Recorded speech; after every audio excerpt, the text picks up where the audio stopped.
noite havia som tocando, barracas montadas de churrasco, de lanche, mesas espalhadas, bandas tocando, e uma daquelas mesas, pessoas festejando, conversando, curtindo, bebendo, se divertindo. E o meu cliente Austin, nosso cliente Austin, estava também em uma dessas mesas, conversando e bebendo. Em um dado momento, ele sentiu a necessidade fisiológica, natural de todo mundo, principalmente quando está bebendo, de ir ao banheiro. Ou seja, isso é premeditação? Premeditação não é. Foi até o banheiro, quando estava no percurso, aí eu abro um parênteses, eu acho bem interessante, mas não está nos autos, mas eu posso conjecturar e ter essa imaginação. O réu só interpelou a vítima, Chico Gato, eu acho que esse não foi, Chico Gato, só interpelou a vítima Austin quando ele estava no começo do banheiro. Por que não interpelou enquanto ele estava na mesa? Me parece um pouco de premeditação, não é? Me parece. Mas isso não é o caso. O caso aqui é a legítima defesa, direito meu e seu, de qualquer um aqui presente, diante de injusta agressão.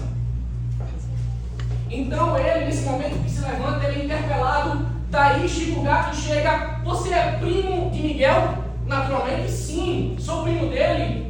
E ele dá um recado ameaçador, agressivo, arrogante, soberbo, e diz: se eu me deparar com Miguel, ele tá fudido. Que vítima, hein? Maravilhoso isso daí. E olha que o cara não tem nada a ver com a situação, viu? O cara é brabo, macho. Vocês vão ver como o cara é macho.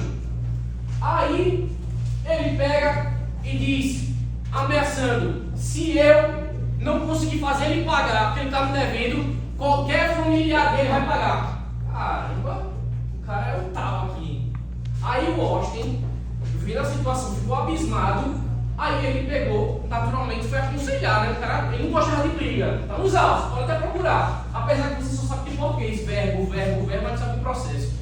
Enfim, aí ele pegou dentro daquela situação. Desculpa, perdi a atenção do mundo. Dentro daquela situação, ele pegou e foi aconselhar ele para que procurasse a polícia. Por que você procurou a polícia? Então, ele pegou e disse: eu não preciso da polícia, eu resolvo do meu jeito. Olha que cara humilde, né? Resolvo do meu jeito. Nesse momento, quando ele diz resolve do meu jeito, é um cara humilde. E você é muito gaiato, viu? Puf! Um murro no ouvido. Olha a agressividade. Austin trabalhando com muito no ouvido. Acho que o ouvido dele estava pi, sem entender. Aí lá vai ele de novo pra cima. Puf! Um murro no pescoço. Rapaz, eu acho que isso aí era capaz até de matar, né? Um murro no pescoço poderia ser fatal. Quebrar o pescoço dele, seja lá o que for. E ainda mais continuou, deu um chute no quadril. Meu Deus, que cara bonzinho, humilde. Aí continuou as agressões. Nesse momento o Austin, trabalhando, viu a presença do policial que estava lá fardado de serviço. Pediu ajuda, me ajude. O policial ficou só olhando e bebendo.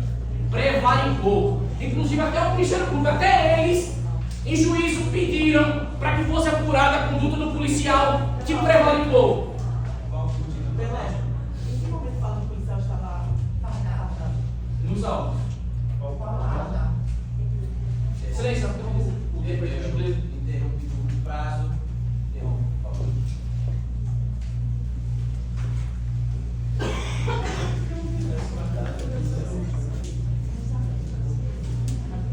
Apesar desse parênteses, meu colega foi bem trazer esse ponto. Enquanto meus colegas trazem ali as páginas, eles vão trazer, mas ele trouxe uma verdade. Vai voltar ou vai? Vou voltar e enquanto eles, depois eu retorno com esse ponto. Pode soltar aí, gente. Apesar de não estar fardado, que é o óbvio, ele é policial. Isso a gente já sabe. Ele não deixa de ser policial. É o ofício dele, ele não pode fugir de jeito nenhum. Ele é policial. Ele fez um juramento. Pode estar fardado ou não, tem um dever. Ou Vossa Excelência só pode atuar quando tiver com uma beca, com uma gravata. Não, tem que estar de gravata para poder fazer justiça. Ou seja, mais uma contradição posta aqui pelo MP. Senhores jurados, continuando os fatos. Depois disso, o nosso cliente, ele, quando foi abandonado pelo Estado que estava lá presente para defender, ele começou a percorrer. Ele encontrou no caminho em cima de uma mesa de churrasco com uma faca, voltando assim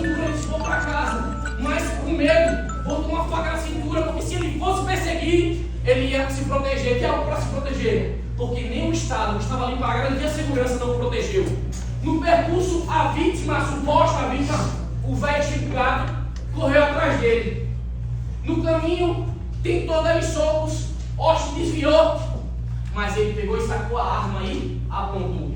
Nesse momento, Austin desesperado, já apanhei, sou fraco, sou minha estatura, minha força é desproporcional do agressor, da suposta vítima, não tenho como enfrentá-lo fisicamente. O que eu tenho é o meu último recurso, o meu meio necessário, a faca. Sacou e no tórax. A vítima caiu. Quando caiu, automaticamente a gangue da suposta vítima, Chico Gato, nome feio, começou a correr atrás de Austin. Obviamente, uma galera contra você vai ficar. Claro que não, se você não aguentar com a própria vítima, você vai ficar para a galera dele. Foi correr, eu faria o mesmo. Nós não estamos julgando hoje aqui um vilão ou um herói. Estamos julgando um homem como qualquer um de nós. E eu faço um questionamento. O que vossas excelências, pelo amor de Deus, vocês fariam diante de uma situação dessa? É óbvio, né? É porque o pessoal está acostumado a ficar só na carteira e ter 1, 2, 3 seguranças. Enquanto um evento público, numa cidade, tinha que ter vários policiais, tinha um só, pelo que a gente sabe nos autos, esse nem promoveu a segurança. Agora eles, 1, 2, 3 seguranças, né? Agora a sociedade, o cidadão, não tem esse pensamento, né? Interessante. Enfim. Não existe legítima defesa sem agressão anterior. Condenar este homem é o mesmo que dizer: quando alguém vir lhe atacar, aguarde a morte em silêncio.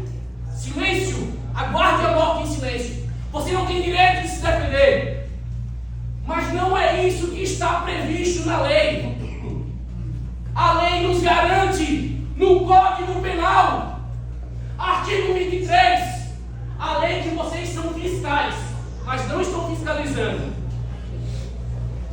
No artigo 23, vai dizer o que é uma pessoa que não há crime quando o agente pratica o fato em legítima defesa, inciso 2. E o legislador do Código Penal vai dizer o que é a legítima defesa, entende-se a legítima defesa quem, usando moderadamente os meios necessários, repele injusta agressão atual e iminente para direito seu ou de outrem. Legítima defesa não é um privilégio, é um direito sagrado de cada um de nós. E é a própria voz da justiça dizendo: ninguém é obrigado a morrer de braços cruzados. Cada um de nós temos direito de legítima defesa. E o direito de legítima defesa, ele surge, ele nasce, principalmente também quando há ausência do Estado em promover a segurança, a paz, a proteção da vida, a urbanidade e a paz, principalmente em eventos públicos. O Estado que tinha um dever, segundo o artigo 5º da Constituição e artigo 6º, diz que é uma das obrigações do Estado proteção, a garantia da segurança, mas o Estado não lhe garantiu isso. Prevaricou, porque vocês não falaram, vocês são fiscais da lei. Vocês deveriam ter mencionado isso para os jurados, porque eu não entendi. Depois vocês explicam. O policial não agiu, abandonou. O Estado abandonou. Ao invés de garantir a segurança, não lhe garantiu a segurança. Porque o Estado...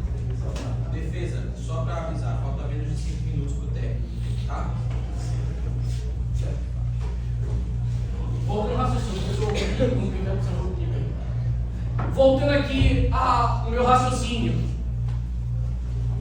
O erro não foi do réu. O erro foi quem representa o Estado. E me parece que o Estado que errou anteriormente, quem induziu vossas excelências a passar a mão no erro deles. Mas vocês são garantidores do direito da sociedade. Vocês estão defendendo cada um de vocês o direito de legítima defesa. E para ilustrar essa situação, rapidamente eu quero trazer uma história que possa nos fazer entender e sentir exatamente o que é o direito de legítima defesa e sentir.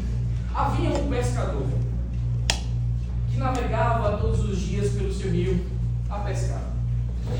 Ao retornar de uma pescaria pelo caminho, ele avista uma sombra. E essa sombra vai se aproximando e ele vê a sombra.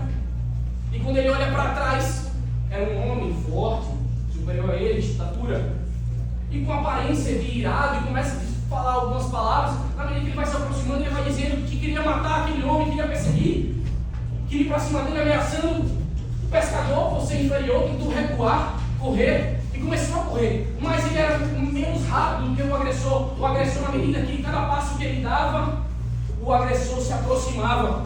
Ele vendo que não tinha como mais, estava perto dele, aí ele grita por socorro, pedindo ajuda, mas ninguém apareceu para lhe ajudar.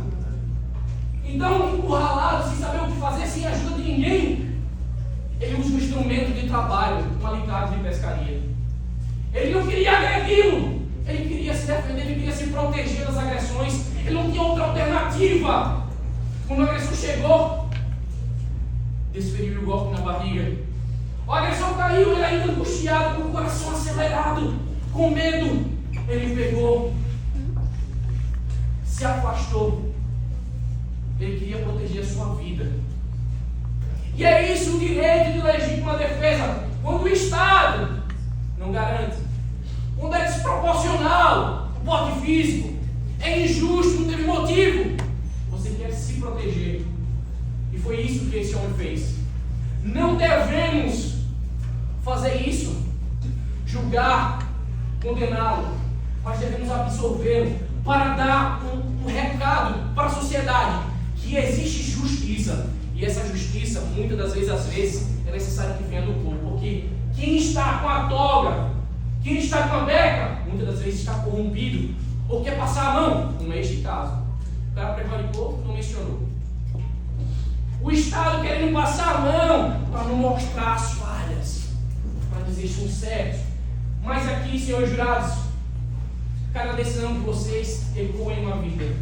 E o mesmo Estado que errou é o mesmo Estado que quer julgá-lo. Mas graças a Deus que os crimes dolosos contra a vida, o julgamento é feito pelos jurados. E vossas excelências não vão dar oportunidade de ser ele, mas vai absorvê-lo pela tese de legítima defesa. E eu lhes peço humildemente, hoje a liberdade bate a porta. E eu peço, lhes abram a porta, porque talvez um dia possam ser vocês que precisem que lhes abram a porta para a liberdade, para a absolvição, porque poderia ser vocês no lugar deles. Então garantam aquilo que vocês querem que façam. Assim como Jesus disse, julgueis na mesma forma que querem que julgueis vocês. Sejam justos. Naquele instante o réu pediu ajuda àquele que representa o Estado, mas nada foi feito. Não havia tempo para esperar. Restava apenas uma escolha: defender-se ou morrer. Austin escolheu viver. Talvez não, tenho certeza que vocês também escolheriam viver. Muito bem, o termo da defesa acabou.